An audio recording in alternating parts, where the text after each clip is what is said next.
മമ്മൂട്ടി ധനുഷ് ചിത്രം D55 പേരിടാത്ത ചിത്രമാണ്. ധനുഷ് നായകനാകുന്ന 55ാമത്തെ ചിത്രം.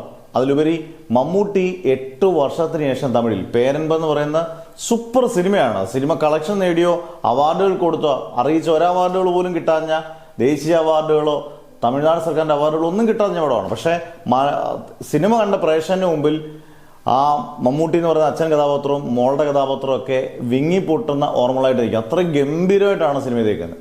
പിന്നെ മമ്മൂട്ടി ചെയ്തേക്കുന്ന തമിഴ് ചിത്രങ്ങളിൽ 90% നല്ല സക്സസ് ആണ് താനും.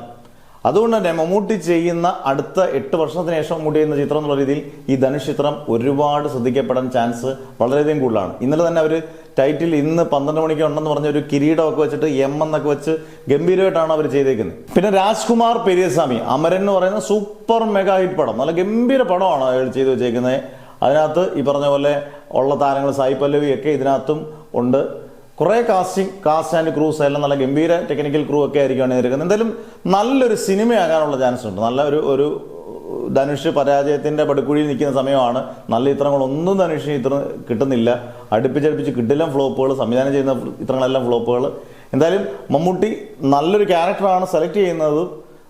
അമരന്റെ ഡയറക്ടറായിട്ടുള്ള രാജ്കുമാർ പെരിയസ്വാമി ഗംഭീര സിനിമയാണ് ഒരുക്കുന്നതെങ്കിൽ ധനുഷിനൊരു സൂപ്പർ മെഗാ ഹിറ്റ് കിട്ടുമെന്നുള്ളതിൽ സംശയം വേണ്ട.